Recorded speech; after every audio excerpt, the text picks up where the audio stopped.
Opa! E aí, Opa, Lucas, tudo bom? e aí, tudo bem? Tá me dando pra me ouvir direitinho? Dá pra ouvir direitinho, Tá, legal. perfeito.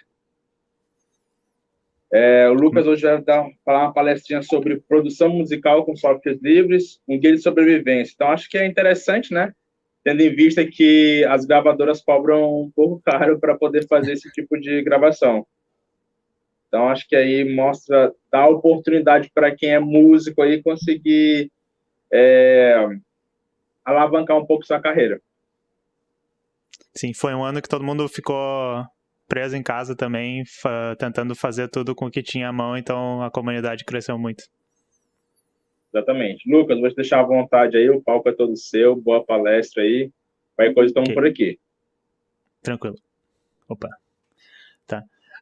Boa tarde, pessoal. Meu nome é Lucas Zavaki. O nome da minha palestra tá aí, Produção Musical com Software Livre, um guia de sobrevivência. E primeiro eu vou falar um pouco sobre mim e daí eu vou explicar como é que vai ser a palestra, tá? Tá, meu nome é Lucas Fialho Zavak, eu sou formado em Ciência da Computação pela Universidade Federal do Rio Grande do Sul. E então eu tenho esse background técnico, né? Eu sou mais, digamos, programador do que músico, que nem eu acho várias pessoas que mexem na área. Mas eu também daí me meto muito com as questões de software livre e cultura livre, porque eu sou um dos membros do Hackerspace Math Hackers, que a palestra não é sobre isso, mas depois vocês podem procurar em mathhackers.org, é um hackerspace aqui na cidade de Porto Alegre. E hoje eu trabalho numa empresa também que trabalha com software livre, que é a MConf Tecnologia. Não tem nada especificamente a ver sobre a palestra isso, mas é uma empresa que trabalha com software livre também, é muito legal. E eu trabalho mais com questões de servidor, de mídia, e meto a mão em várias coisas lá. Tá, e sou entusiasta do software livre e da cultura livre, tá? Se vocês quiserem me procurar, vocês podem clicar nesses links aqui, esse LF Zavak é basicamente qualquer coisa que for isso, sou eu na internet, vocês podem ter certeza. Essa própria palestra, vocês, como ela é cheia de links e referências a todas as coisas que eu vou estar falando aqui, vocês podem acessar esse endereço, tem um QR Code aqui, e eu não sei se que é esse QR Code, que vocês podem pegar, mas eu acho que talvez eu possa colar o link num chat aqui. Eu não sei se talvez o Christopher possa colar para vocês no YouTube ali, esse link. Esse é o link da palestra, dos slides. Vocês podem dar uma olhada e clicar nos links e dar uma olhada nas coisas que eu vou estar mostrando em tempo real aqui, tá? Tá. E como é que vai funcionar essa palestra? Eu vou apresentar um pouquinho a minha história de aprendizado dessa produção musical, gravação, tudo que eu aprendi sobre música com software livre. No processo, eu vou falar para vocês também uma introdução assim do zero de como funciona a produção musical no Linux eu uso, mas tipo, várias dessas coisas que eu tô falando aqui também funcionariam em outros sistemas que são livres, mas eu acho que como GNU Linux é a plataforma mais comum, eu sempre vou estar implicitamente falando de Linux. E com alguma sorte eu vou ajudar vocês, a começarem a entenderem algumas coisas que são confusas e daí, de repente, finalmente terem a coragem para gravar suas próprias coisas em casa, para começar a usar alguma coisa para fazer suas produções musicais.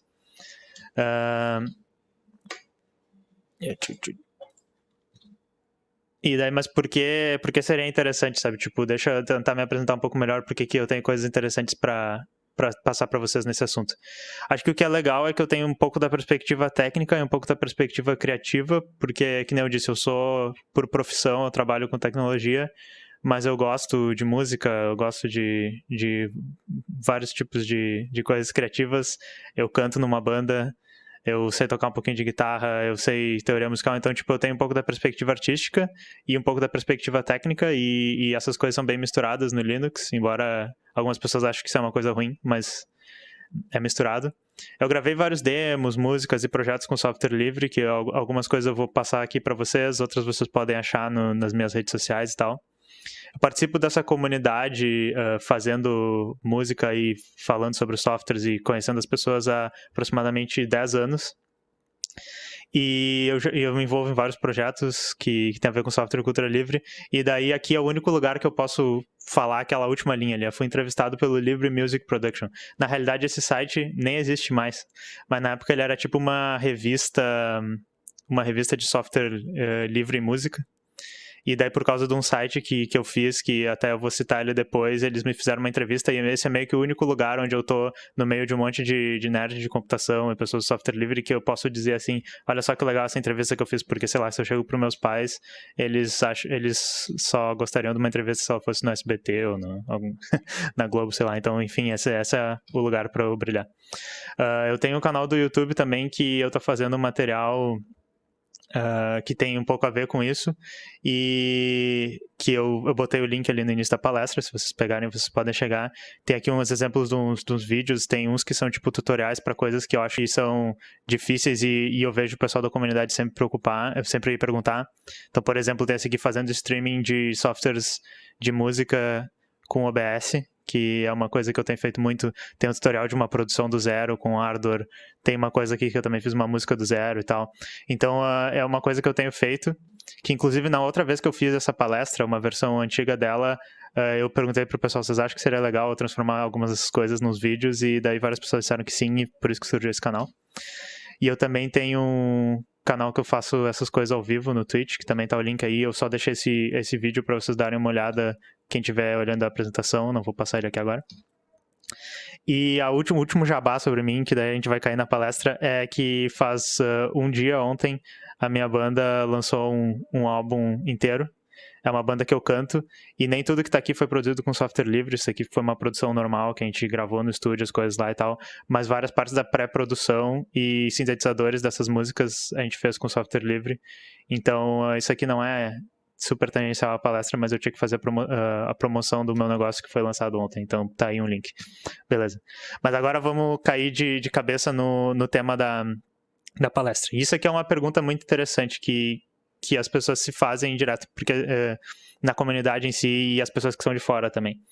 Por que usar software livre para produção musical, visto que é um pouco mais complexo, tem menos produtos já prontos para isso, a comunidade é menor, e daí tem essa frase aqui que eu gosto muito, que está no manual do software que se chama Ktractor, que não é um trator, é um software de sequenciamento MIDI, que tá assim, ó: atitude não é um requisito, mas se você planeja ser um astro do rock, é melhor desenvolver uma atitude rebelde e rejeitar resolutamente softwares populares. Então eu acho legal isso, tem um pouco a ver com a minha vontade de tipo, fazer as coisas do meu jeito e também construir essa comunidade aqui do software livre para ser uma coisa diferente, não usar o que todo mundo tá usando.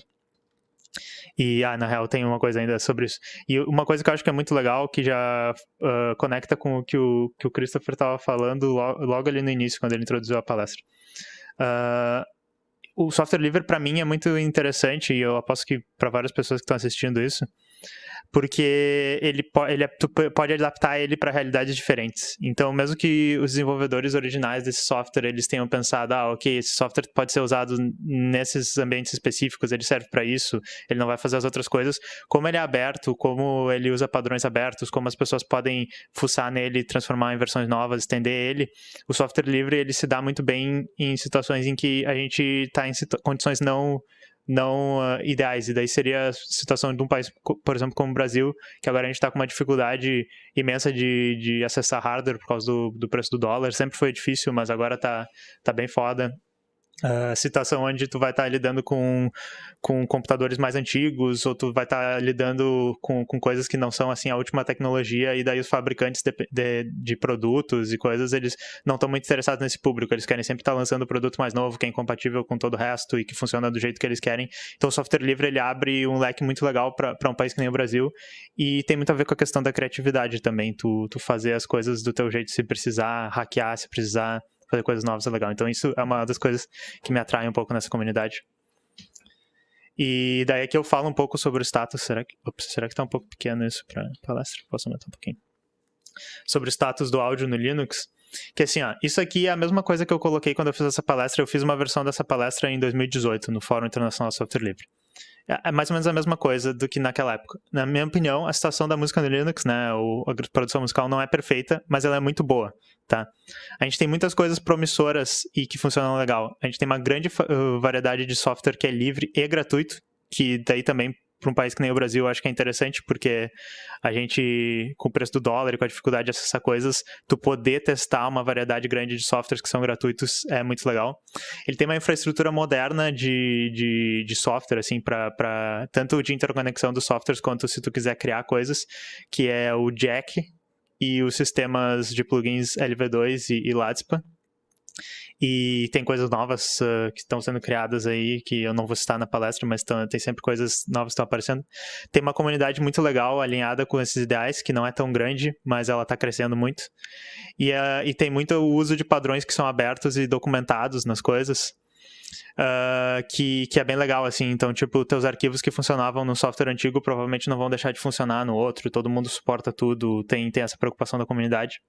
Tem suporte quando eu digo fluxos de produção, é assim, tipo, coisas que as pessoas geralmente querem. Então, produzir uma música que tu grava os instrumentos, que tu grava a voz, que tu escreve um MIDI, todas essas coisas são bem suportadas. E que são os fluxos comuns que eu disse. E tem suporte a uma grande quantidade de interfaces de áudio. Que isso é sempre o calcanhar de Aquiles, que é a questão das interfaces de áudio. Mas hoje o suporte é bem legal. Eu vou falar um pouco mais pra frente sobre isso. Então, mas então a gente tem algum problema, tipo, tá tudo resolvido, só vamos todo mundo produzir áudio no Linux, né? Então não, essa palestra se chama Guia de Sobrevivência exatamente porque tem algumas coisas que não funcionam tão legal. Aí, isso daqui é um slide interessante e foi muito legal que eu tive a chance de ser selecionado e fazer uma segunda versão dessa palestra, porque isso daqui foi feito em 2018, tá? Esse gráfico. Então o que eu fiz em 2018? Eu fui no /r/Linux Audio, que é um subreddit de usuários de áudio no Linux, e eu meio que peguei um ano de postagens, que na real foi 100 e poucas, mais ou menos, e separei as que eram sobre essas categorias aí que eu criei, para mais ou menos tentar entender qual era o perfil das postagens, e daí para tentar entender mais ou menos, tipo, quais eram os problemas que as pessoas estavam tendo. Então a primeira categoria é essa aqui, ó, bugs ou dúvidas sobre um aplicativo, que daí era aqui 19 de 92, 20%. Como consigo fazer X, que seria uma coisa assim, tipo, no Windows eu abro o software e aperto para gravar e ele bota as trilhas desse jeito, como é que eu faço isso? E daí, na maioria das vezes, era questão das pessoas responderem assim, tu pode fazer isso no Linux, faz desse jeito. Tinha dúvidas sobre o Jack, dúvidas sobre o Pulse Audio, que são sistemas de áudio no Linux, que são uma coisa que as pessoas têm dúvidas, mas era mais ou menos junto uns 15% ali, 14%. Tinha dúvidas específicas do Linux, que foram 14%, que é uma questão mais assim que eu já acho positiva, que é tipo a pessoa, como é que eu posso usar esse programa do Linux para falar com esse outro programa do Linux e fazer essa coisa? Então não é tão uma coisa ruim, é mais as pessoas estão começando a usar o que o Linux oferece para botar uma criatividade a mais em cima da produção. E daí tinha as dúvidas que é qual hardware comprar, que era 13%, que não é tantas perguntas, só 12, sei lá, mas do total era. E os problemas com interface de áudio, 16%, que é tipo, tal interface não tá funcionando, ou como é que eu faço essa interface fazer isso aqui, né? E daí eu fiz isso de novo, e daí, olha só, antes de eu ir, dei algumas conclusões preliminares, que isso estava na primeira versão da palestra. A comunidade em si é muito pequena, a gente vê muitas dificuldades técnicas, ainda muito mais perguntas sobre problemas técnicos e tal. A minha câmera tá travando ou é impressão minha? Bom, eu vou ignorar por enquanto, mas se ficar muito ruim, vocês podem me avisar. O problema de disponibilidade do hardware ainda, que é muito uma questão assim, tipo, qual hardware eu compro e mesmo que eu compre dá um problema ou outro. Impressão, tá boa aqui? Tá. E a falta eu falei na época, a falta de killer apps, porque seria assim, tipo, várias perguntas das pessoas eram... Eu faço tal coisa nesse programa aqui no Cubase, eu faço tal coisa no Pro Tools, como é que eu faço isso no Linux? Tem como fazer isso? Se não tiver como fazer, não tem como produzir música, é uma coisa que tu vê muito.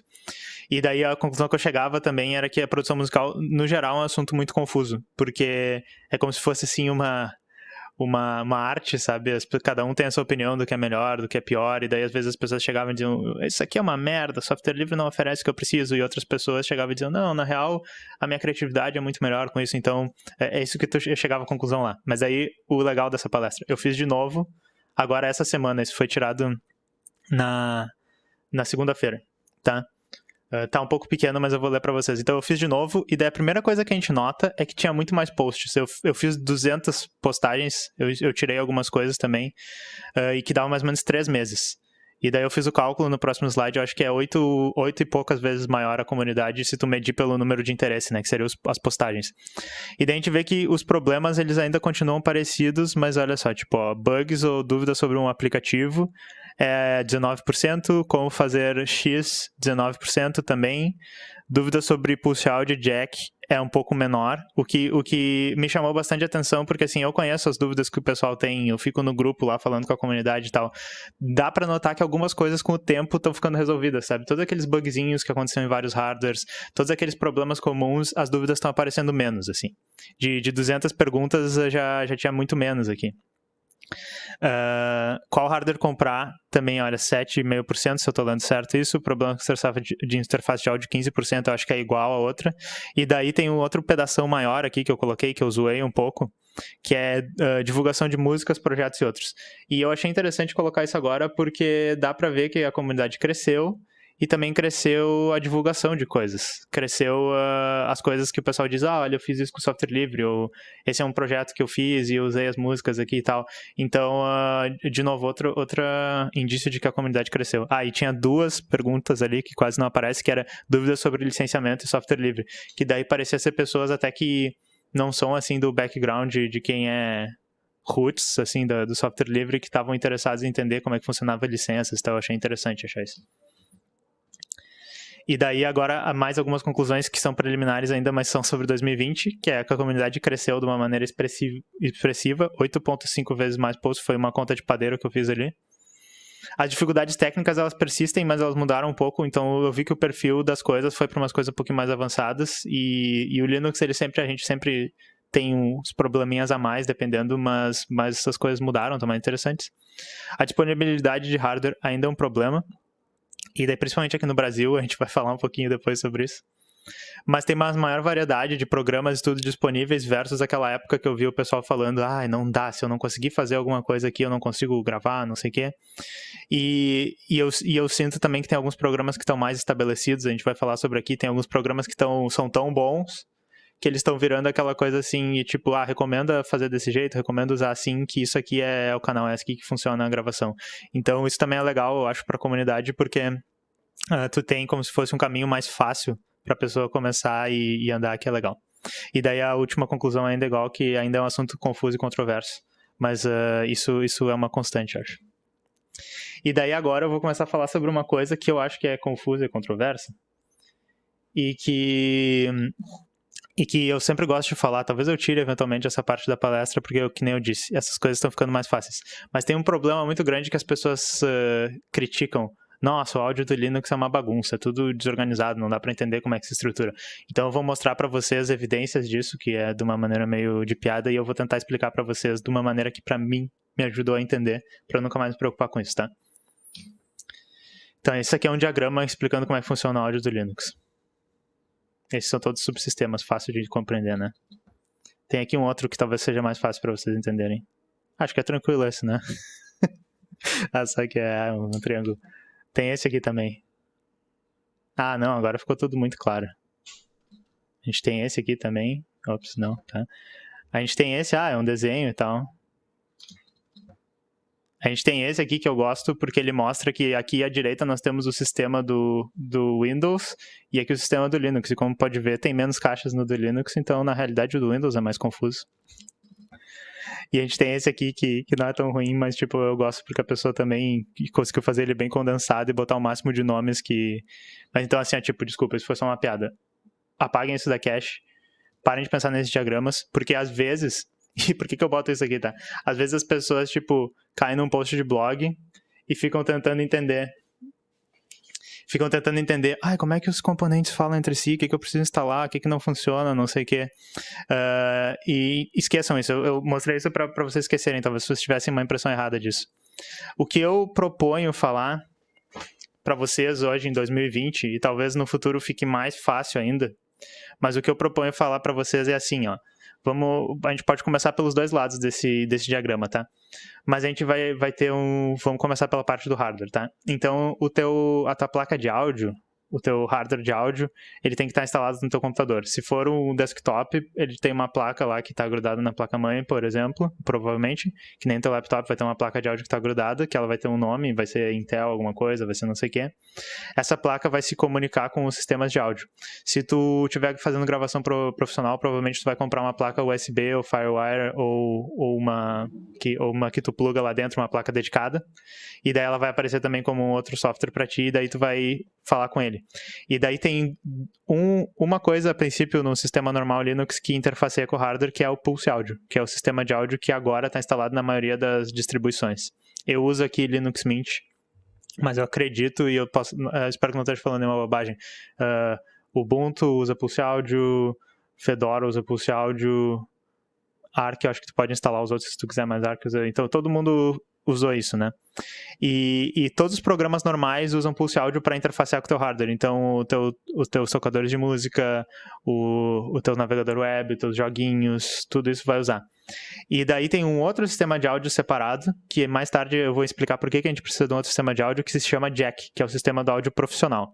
E daí esse também interfaceia com o teu hardware, ele precisa falar com o teu hardware, e daí ele te permite interfacear com outros programas que são mais avançados para gravação. Então, os programas de gravação em tempo real, os pedais de guitarra, sintetizadores, todos esses programas, modificador de voz, essas coisas, todos esses programas interfaceiam com o Jack. E, a princípio, eles não falam entre si, mas a gente pode adicionar uma seta aqui no meio para que eles falem entre si. Então, esse é o diagrama completo do áudio do Linux, tá? Então, e daí eu deixei ele mais complicado aqui, mostrando que, tipo, as aplicações, elas vão receber o input elas vão receber o input, por exemplo, de uma guitarra, do microfone, de uma linha, e o hardware vai sair Na realidade, enfim, esse diagrama, ambos deviam plugar no hardware, o input e o output, mas eu quero dizer que as aplicações processam o input das coisas, e daí no hardware tu vai sair pro teu fone, pra tua caixa de som, as coisas. Esse é o diagrama completo do áudio do Linux. E daí, assim, agora eu solucionei o problema de vocês que é entender como é que funciona o áudio no Linux, né? Mas daí o resto, agora a gente quer aprender um pouco mais sobre por onde eu começo, por onde eu vou. E daí eu comecei aqui com uma lista de coisas que tu se interessa e não sabe nada, tu pode começar a dar aquela olhada, tá? Eu botei aqui algumas coisas. Esse Linux Musician Forum, que é um fórum em inglês que o pessoal posta sobre todos os assuntos, tem desde assuntos básicos até coisas mais complicadas. Tem várias listas de e-mail para quem é old school, faz tempo que eu não leio lista de e-mail. Tem isso aqui, é um site e podcast com vários links para ler. Tem o próprio Reddit que eu falei. Tem o Linux Sound, que, se não me engano, é um site com... Até vou abrir aqui a vantagem de eu estar num browser. É um site com isso, vários links de projetos específicos de cada área. Ele é meio mal feitinho, assim, meio feinho, mas ele tem, tipo, áudio plugins, CD software, não sei o que, Jack, daí tu só clica e tem vários links, como se fosse pra tu pesquisar. E tem essa coisa que eu recomendo pra vocês, que é o Laboratório Linux de Áudio Brasil, que é um grupo de Telegram, onde basicamente todo mundo que é bem ativo na comunidade conversa. E daí eu fico lá, por exemplo, lendo, quando eu digo assim, essa dúvida comum na comunidade, é porque eu sei que perguntaram 100 vezes durante o ano uma coisa assim, então esse grupo é bem legal. E são iniciativas da comunidade de educação. Aí tem, tipo, um outro jabá meu, tem umas iniciativas minhas aqui, que eu não vou entrar muito em detalhe, depois vocês podem clicar lá, mas tem esse Música Livre, que é tipo uma wiki só para músicos que falam português, pra gente tentar produzir material em português. Eu botei músicos lusófonos, então pode ser de Portugal também, pode ser de outros países que falam português, mas é pra gente tentar produzir material em português para as pessoas. Tem esse grupo do Telegram, que isso é mais da época quando eu fiz essa palestra, eu meio que já tô largando de mão ele pra gente ficar no outro grupo, o Linux Audio Brasil. E tem os outros links que eu não vou explicar aqui. E daí agora, visto que eu sobrevivi e que eu consegui fazer música no Linux, fazer produção musical no Linux, eu vou dar algumas dicas que se eu pudesse, assim, não bater tanta cabeça, eu daria para as pessoas. Pode ser que algumas pessoas que já são da comunidade e estejam há algum tempo mexendo, não concordem com tudo, mas essas são as minhas dicas, tá? Então, as minhas recomendações é assim, ó, tu pega uma distribuição que te ajude a configurar as coisas, tá? Então, tem Inclusive, eu tinha que modificar esse slide, porque tem uma a mais que eu devia ter colocado, mas assim, o que eu uso no meu computador, tá? Na real, eu uso o Linux Mint com os pacotes do KX Studio. Isso aqui KX Studio é uma distribuição / lista de pacotes que é compatível com Debian, se não me engano. E daí tu pode só pegar um sistema Debian e colocar ela por cima, e ela meio que te dá disponibilidade para várias softwares na última versão, de software de música nas últimas versões, e bem configuradinhos, assim, e alguns que não são tão fáceis de instalar e tal.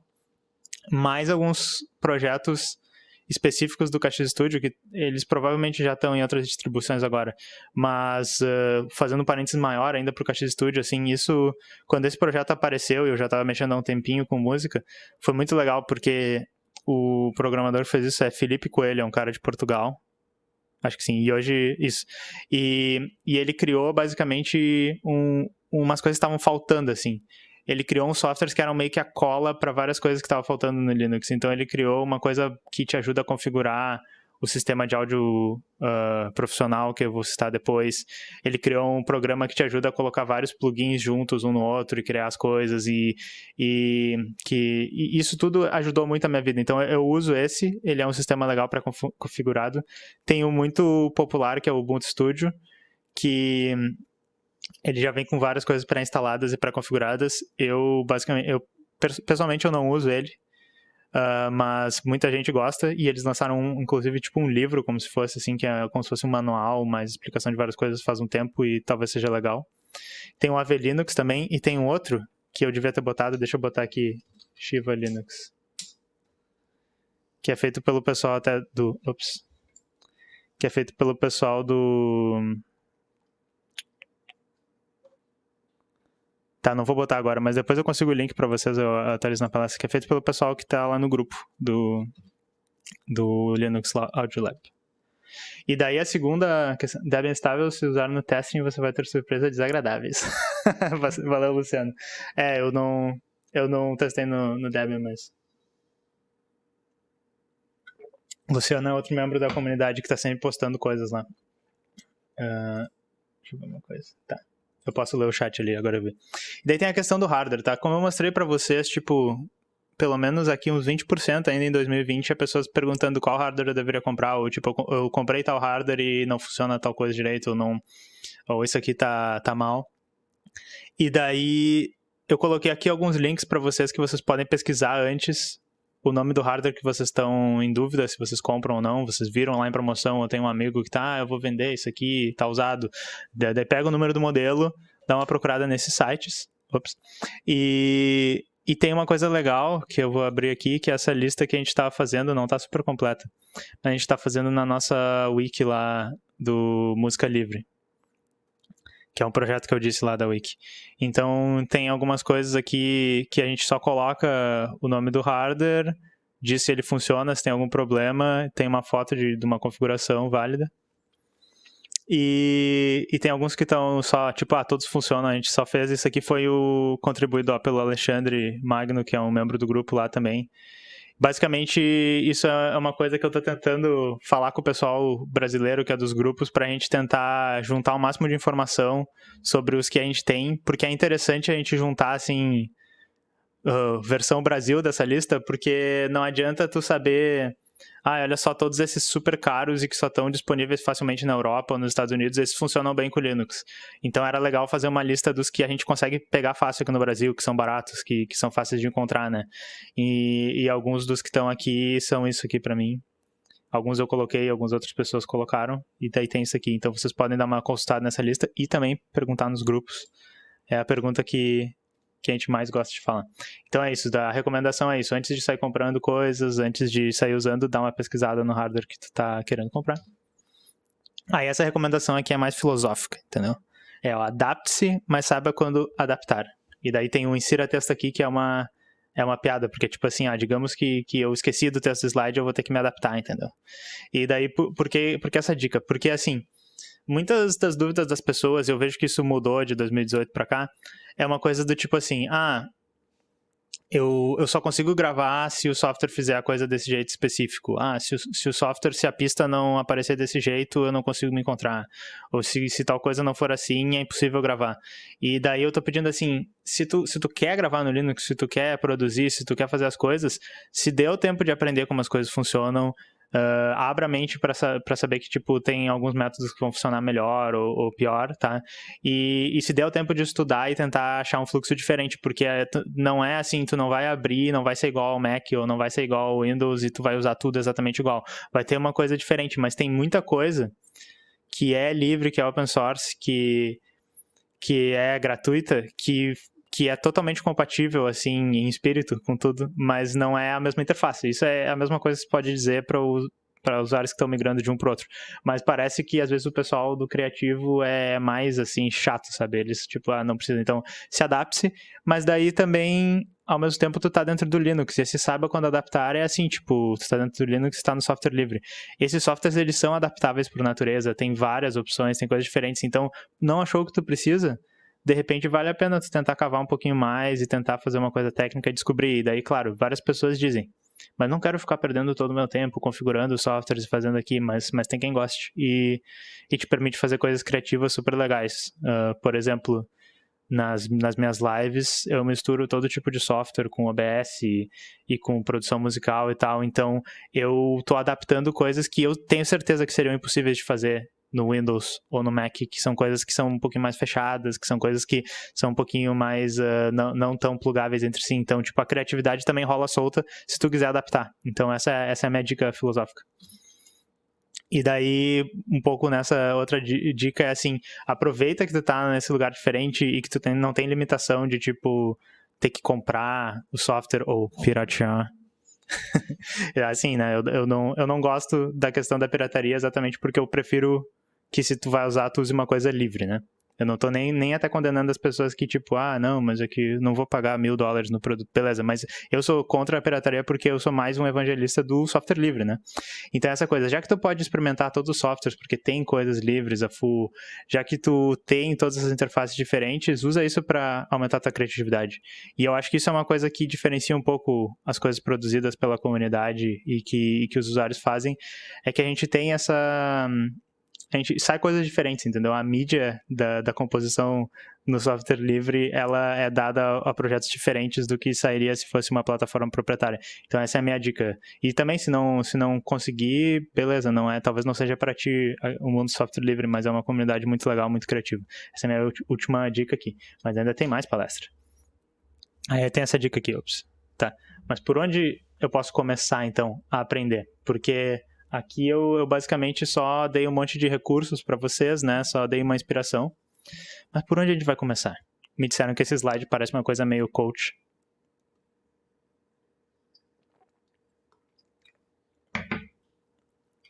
Bom, vamos começar. Eu vou explicar para vocês sobre o que eu falei antes lá, sobre o Jack, tá? O que é o Jack? Jack é uma sigla para Jack Audio Connection Kit, kit de conexão Jack. Ele é uma peça fundamental do áudio profissional no Linux. Por que a gente precisa de um sistema diferente? A gente não usa o Pulse Audio, que é o sistema que eu disse, né? Ou até o ALSA, eu nem citei o nome do ALSA, mas o ALSA é um outro sistema mais baixo nível ainda. Porque ele nos dá algumas coisas, tá? Ele nos dá roteamento modular entre softwares diferentes e hardwares diferentes, que isso se traduz a, basicamente, tu pode ligar um fiozinho de uma entrada para um software e ligar um fiozinho de um software no outro, mandar o áudio de um lugar para qualquer outro. Isso é uma coisa que, por exemplo, no Windows, as pessoas que, para fazer algo parecido, elas usam o Banana Meter lá, Voice Meter Banana, uma coisa assim. Isso é uma coisa parte do sistema, digamos, padrão de áudio no áudio profissional no Linux. E não só no Linux, o Jack tem também para outras plataformas. Eu sei que eu estou falando Linux muito. Ele é uma coisa que toma o acesso exclusivo da tua placa de áudio, que é uma coisa que é útil porque tu precisa que ele garanta uma baixa latência para vocês. E eu vou explicar qual é a importância dessa baixa latência depois, tá? Ele escreve e lê áudio e MIDI entre softwares e hardwares, e ele sincroniza o BPM entre diferentes aplicações também. Isso é uma coisa que eu particularmente não uso muito, mas que para alguns fluxos de produção é interessante tu também ter um software que está ditando o tempo da música, basicamente, para vários outros, porque tu está sincronizando vários softwares e placas de áudio e fluxos de áudio diferentes, então. E daí tem esse diagrama, só que isso aqui é uma piada, tá? Isso aqui é só um diagrama complicado que eu não vou explicar com esse para vocês. Eu vou explicar com esse diagrama, tá? Deixa eu ver se eu consigo aumentar mais um pouquinho aqui para vocês. Esse é o máximo. Por que a gente precisa de um sistema de áudio diferenciado, tá? Porque assim, isso aqui é o processo de... Tem um desenho do microfone, que inclusive parecido com esse que eu tô aqui, que mostra, tipo, quantos passos existem até o áudio que tá entrando no nosso microfone, que são, né, ondas sonoras, estão saindo ondas sonoras que eu gerei com as minhas cordas vocais. Elas mexem o ar, elas tocam na cápsula do microfone e elas vão virar ondas elétricas, né? Disso aqui que acontece até a gente transformar as ondas elétricas que estão saindo de dentro do computador de novo em ondas mecânicas que vão bater no meu tímpano aqui e eu vou escutar como ondas sonoras, tá? Todo esse processo aqui, ele não acontece na velocidade da luz, tá? Então isso em qualquer sistema operacional, em qualquer situação, qualquer equipamento. A gente precisa fazer isso aqui que a gente chama de conversão analógica para o digital, que é transformar uma onda elétrica em números, porque o computador trabalha com números, né? E a gente precisa fazer essa conversão do digital para o analógico, que é transformar os números de novo para ondas sonoras, que vão poder ser entendidas pelo nosso sistema auditivo. E daí aqui tem um exemplo, ó. Só de fazer essa conversão aqui no hardware, que seria a tua placa de som que está com uma coisa plugada, esse diagrama está dizendo demora 5 milissegundos. Aí isso aqui é o barramento ali do teu computador, botar num buffer esses dados e tal, passar isso para o sistema operacional e o sistema operacional resolver dar esse áudio para uma aplicação mexer, já foi mais 2 milissegundos. Aí aqui no meio tu tem o jack, e o jack ele vai estar pegando esse áudio e daí fazendo um processamento nele, que é usando o teu software, que o teu software vai estar gravando, vai estar aplicando um efeito naquilo, vai estar analisando aquele áudio de alguma forma. Isso também leva um tempo, que é o tempo de processamento, e daí depois na saída aqui a gente tem mais tempo, e daí depois tem esse tempo aqui. Tudo que está fora dessa caixinha do meio que eu estou fazendo com o meu mouse, a gente está fora do nosso controle. Tipo, tu não pode controlar quanto tempo o teu hardware específico está fazendo as coisas, e tu geralmente não pode controlar quanto tempo o teu sistema operacional está levando para fazer essas coisas. Mas aqui dentro, a gente quer controlar isso. Basicamente, esse é o tempo que o teu computador tem para processar aquele áudio, tá? E daí o que o jack faz é que ele leva essa lógica em consideração e ele cria uma configuração para ti em que ele te garante o tempo que tu vai passar dentro dessa caixinha aqui, tá? Então, basicamente, esse tempo que tá fora, aqui para a esquerda, eu não tenho controle, ele geralmente é o mesmo, né? Esse tempo que está aqui para fora eu não tenho controle, ele geralmente vai ser o mesmo. Esse tempo que está aqui dentro da caixinha eu tenho controle. Mas um sistema de áudio sem essa preocupação, como por exemplo o Pulse Áudio, ele não está nem aí se, tipo, quando eu clico para dar play na minha música do browser, se chegar 100 milissegundos depois, se chegar 200 milissegundos depois. Ele só toca o áudio, ele não serve para isso. E inclusive tu apertar para tocar uma música, se ela tocar 100 milissegundos depois, tu vai achar a mesma coisa. Se ela tocar 200 milissegundos depois, talvez tu note, chegou um pouquinho depois, mas tu não tem problema. Mas para o áudio profissional é interessante que a gente tenha uma latência baixa, e não só baixa, que a gente tenha uma latência previsível. Então é isso que o jack faz, ele nos garante que nessa caixinha aqui que a gente tem controle, ele vai nos dar sempre a mesma latência e ela vai ser baixa, tá? Acho que eu passei muito tempo explicando isso, mas eu espero que vocês tenham entendido. Essa explicação tem em uns vídeos do YouTube do meu canal e outras pessoas talvez mais espertas já deram, mas é basicamente por causa disso que a gente precisa de um sistema específico de áudio, tá? E daí isso aqui é a interface feinha do jack, que é o Q-Jack Control, tá? Que dá um exemplo do que eu falei do roteamento dos áudios, tá? No jack, depois a gente vai para uma interface mais bonita. Mas no jack, quando tu abre o jack control, ele tem uma seção de conexões em que tu vai ver duas caixinhas por default. Tu vai ver uma caixinha que se chama System aqui e outra caixinha que se chama System do outro lado, tá? Esses aqui são os writable, os escrevíveis, e esses aqui são os legíveis, né? São o read e aqui é o write. No read, tu vai ter os inputs da tua placa, que é as entradas de microfone, de linha que tu tem na tua placa. E no write, tu vai ter as saídas da tua placa, que geralmente são a saída pro line ou a saída pro fone da tua placa. E daí, tu pode basicamente pegar tudo que tá gerando áudio, que no caso o teu input da placa tá gerando áudio, e plugar numa coisa que tá recebendo áudio, que no caso a tua saída da placa tá recebendo áudio. Então a coisa mais simples que tu poderia fazer é pegar o system e ligar no system, e daí tu ia estar ouvindo o teu microfone nos fones, por exemplo. Mas aqui eu tenho um exemplo de um software que é um amplificador, um simulador de amplificador valvulado, que é o Guitarix. E daí o que a gente faz é que, digamos que a minha guitarra está no meu input, eu ligo ela na cabeça do amp, que é esse GX Head Amp que está aqui desse lado. A cabeça do amp tem uma saída sonora, que é como se tu plugasse um cabinho lá no amplificador, aí tem um cabinho que sai de trás, e daí eu ligo ele no Head FX, que é o loop de efeitos, e daí o loop de efeitos eu ligo na saída. E isso aqui é um setup normal de, tipo, ligar um amplificador de guitarra no Linux, tá?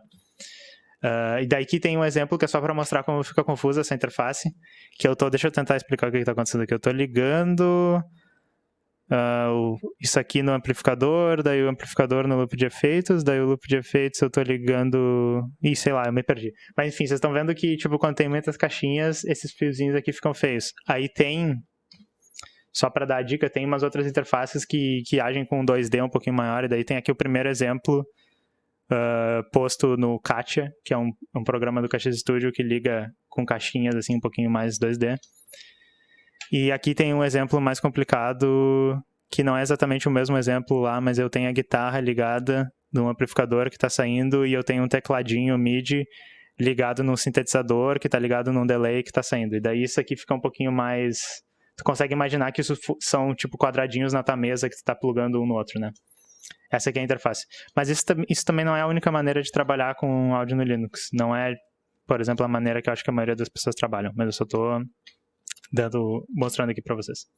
Isso aqui, para quem estiver olhando a palestra, tem um videozinho de eu tocando com vários softwares diferentes e tal. Eu pluguei alguns videozinhos. Eu nem estou tocando tão bem, mas era só para mostrar umas coisas acontecendo. Aí quem tiver com a palestra no browser pode dar uma olhada nesse vídeo. É tranquilo. E daí agora eu vou fazer uma coisa que assim, ó, vamos dar um pause aqui e eu vou explicar o que vai acontecer. Agora eu vou mostrar para vocês assim, você toca guitarra? Dá uma olhada nesses links.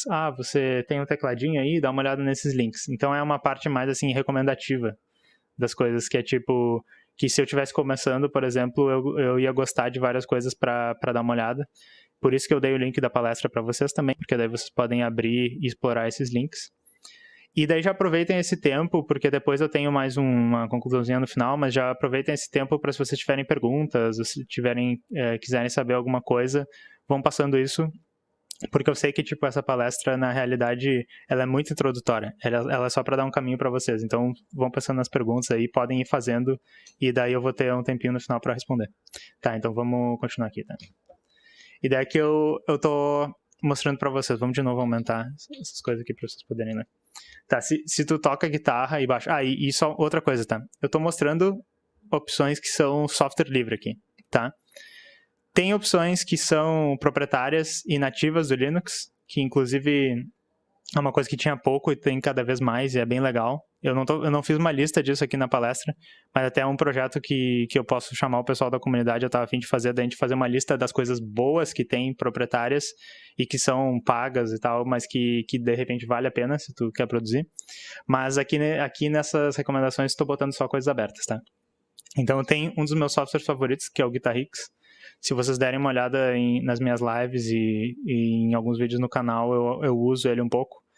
Ele é um simulador de amplificador valvulado no Linux. Ele funciona super bem.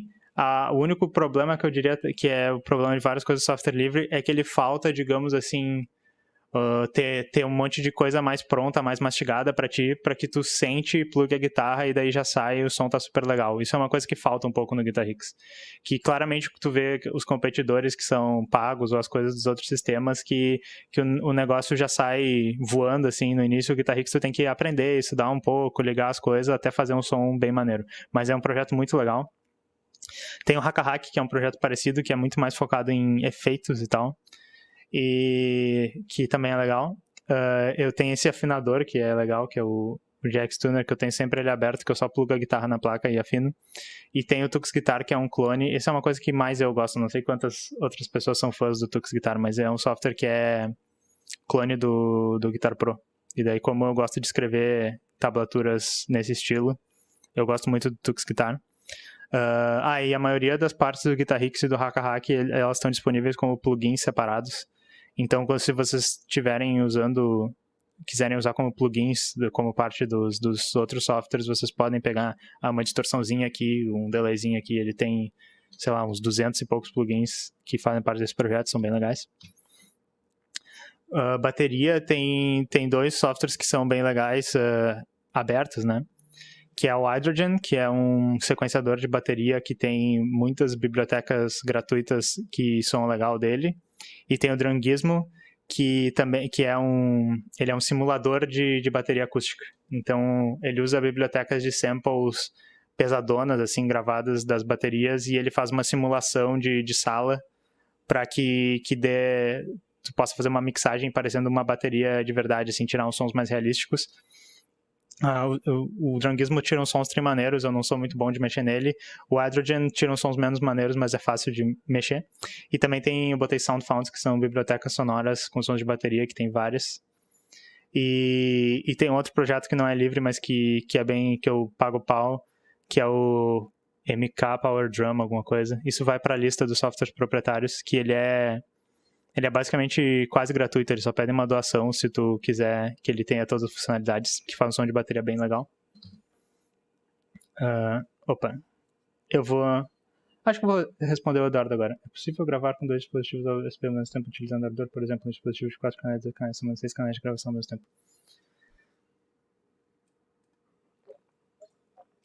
É possível, mas tem uma limitação, que é assim, o jack para ele sincronizar direitinho as placas sonoras, ele só trabalha com uma placa de cada vez, tá?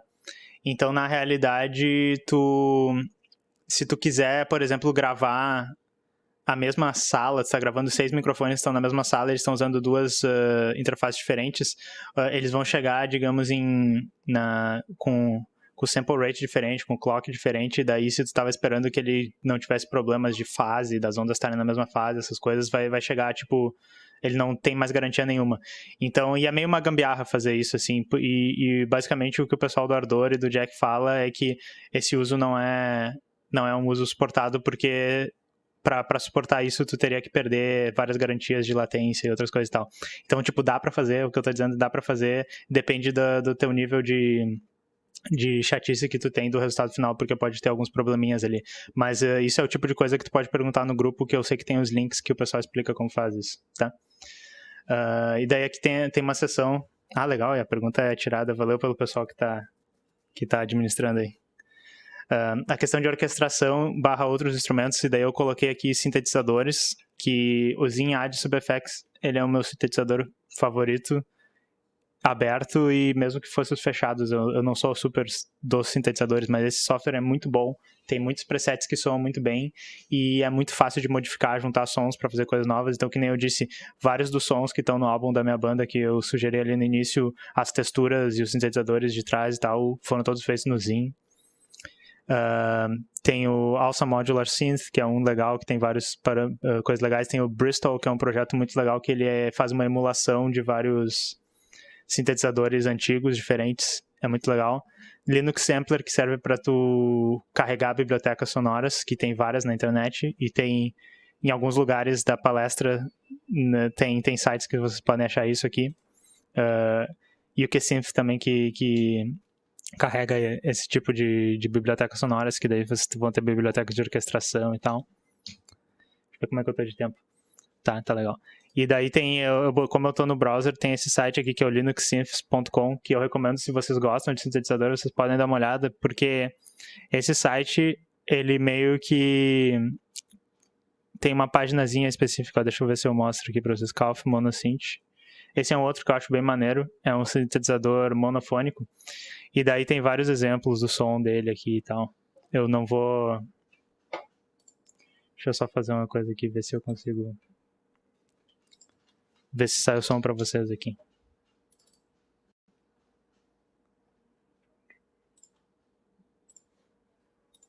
Provavelmente vai sair pra vocês aí.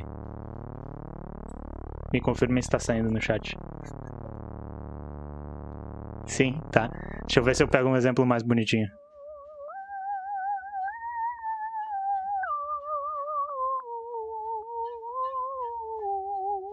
Enfim, daí tem vários exemplos aqui.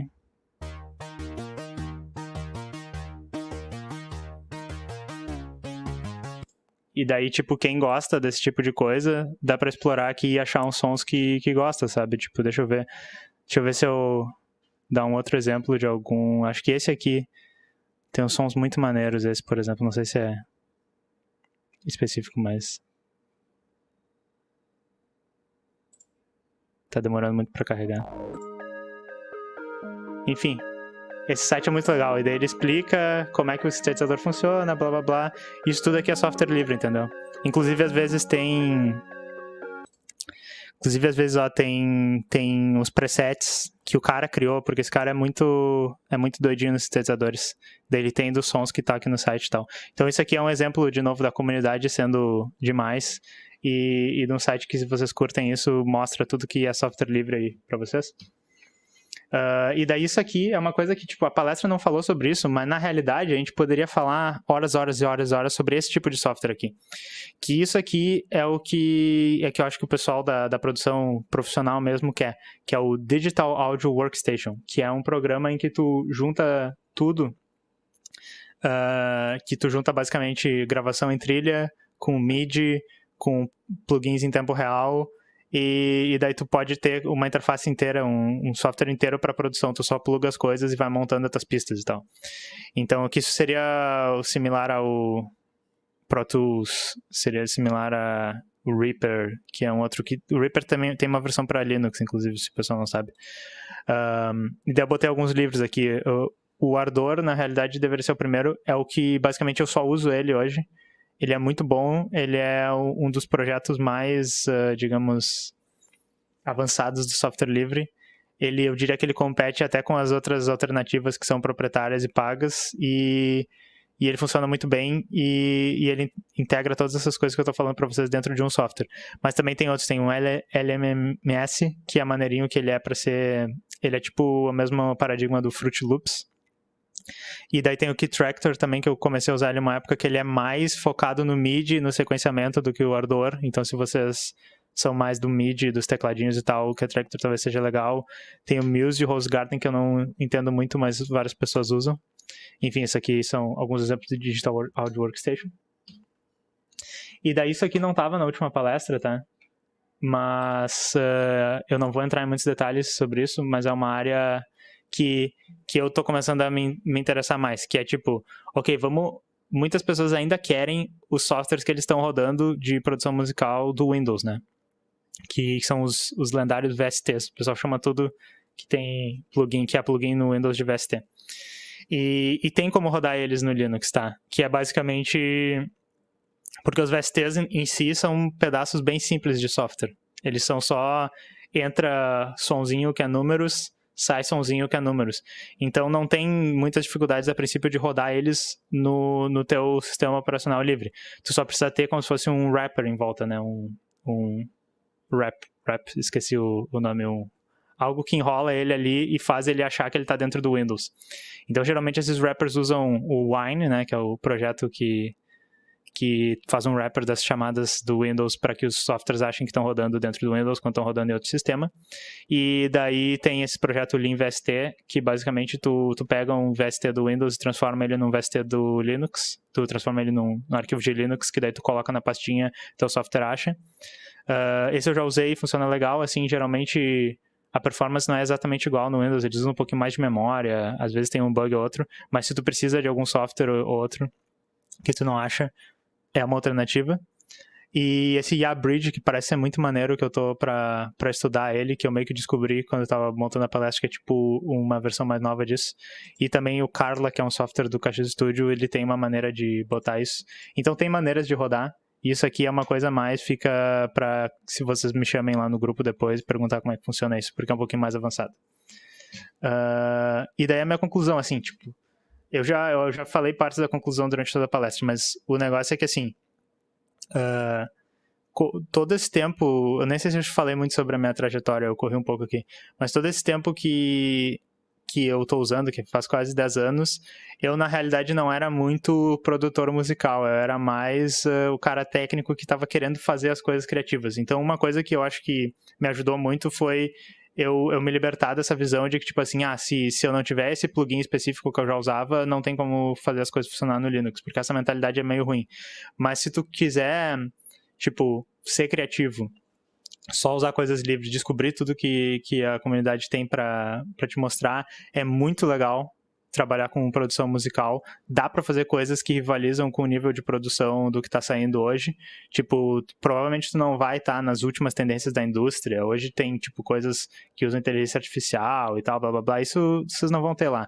Mas a boa e velha produção de faixa por faixa, MIDI, sintetizador, biblioteca sonora, aplica efeito, grava milhões de pistas, tudo isso vocês vão conseguir. Dependendo do setup de vocês, pode até ser mais leve do que um Windows, ou do que um Mac, porque exatamente o que eu disse, a tecnologia ela vai deixando para trás o hardware mais velho, mas no software livre tem várias pessoas que não querem que as coisas continuem a ser compatíveis, usem formatos abertos e tal. Então, para mim, é uma comunidade muito legal e eu adoro fazer parte disso, e uma das preocupações que eu tenho também é documentar as coisas, fazer esse tipo de palestra, trazer mais pessoas para que cada vez mais pessoas se interessem. Basicamente, eu estou esperando perguntas agora. Vocês podem fazer elas. Quando tiver faltando um minutinho, eu volto lá pro slide que tinha o QR Code. E vocês podem postar o link da palestra de novo aqui pro pessoal dar uma olhada, se quiser. Porque, que nem eu disse, tem vários links. E eu fico esperando as perguntas. Obrigado.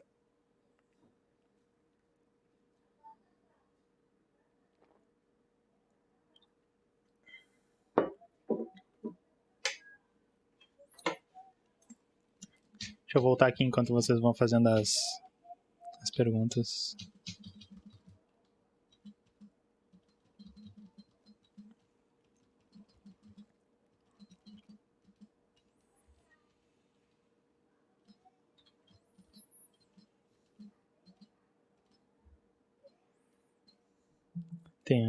Tô vendo que tem uns comentários aqui, peraí. Não, só o link da palestra. Eu vou mostrar aqui para vocês, então, enquanto vem as perguntas. Isso aqui é um exemplo do Ardor. Isso aqui foi o finalzinho de uma live. Eu acredito que o som vai estar saindo para vocês. Foi o finalzinho de uma live e a ideia dessa live foi o quê, tá? Eu gravei do zero a música de abertura do The Office. E não se preocupem, não vai dar copyright claim no vídeo do YouTube, porque tá bem diferente da versão original, mas eu gravei do zero essa música, então vocês vão ver que cada uma dessas pistas é um instrumento, tem o pianinho, tem o baixo, tem a guitarra, e tudo com software livre e tal, e usando o Ardor. Esse aqui é o Ardor que eu falei, que é o DAW, Digital Audio Workstation. E só um exemplo de... Espero ter saindo som pra vocês. Mostrar um projetinho todo gravado.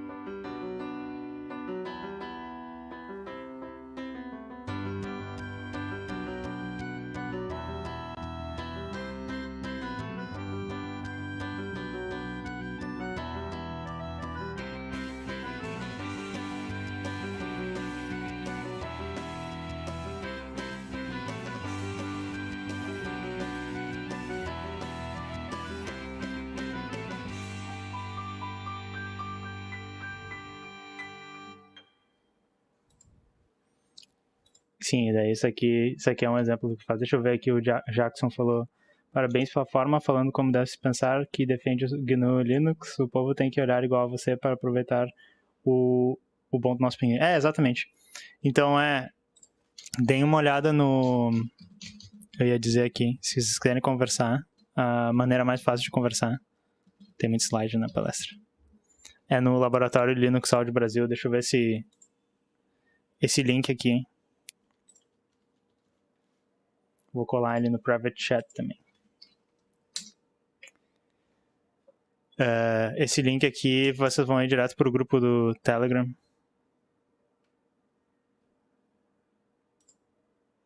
Tem 345 membros. E daí é o lugar para ficar perguntando sobre esse tipo de coisa, pra gente conectar e tal.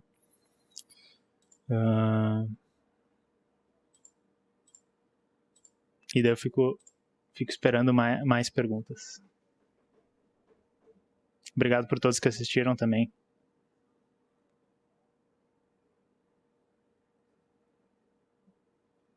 Cara, eu queria saber se você manja aquele projeto mod do Parece que Funciona via Web. Você tem ideia de qual é a ideia desse projeto? Cara, que legal que tu tenha perguntado isso. Deixa eu ver se eu acho uma coisa aqui.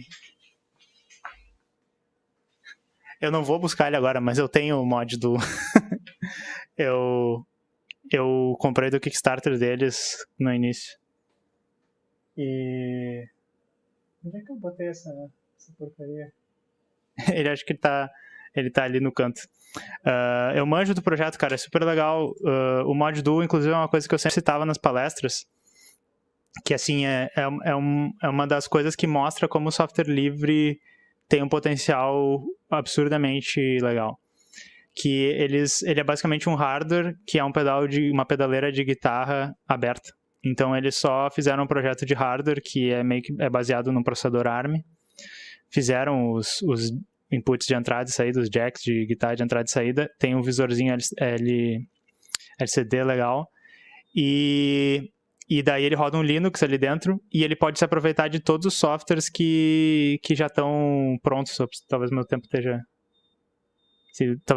acabando, mas então, enfim, ele pode se aproveitar de todos os plugins e softwares que já existem no Linux, e ele bota uma interface web para tu controlar a tua pedaleira, assim. Então tu pode programar ela pelo browser, daí depois fechar o browser e levar ela contigo, só plugar ela para fazer o show, assim. Então, e é um projeto que sem software livre seria bem difícil de fazer uma coisa tão rica e tão criativa e tal.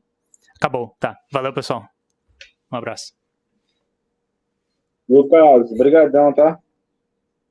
Muito obrigado a vocês. Valeu, pessoal. Valeu.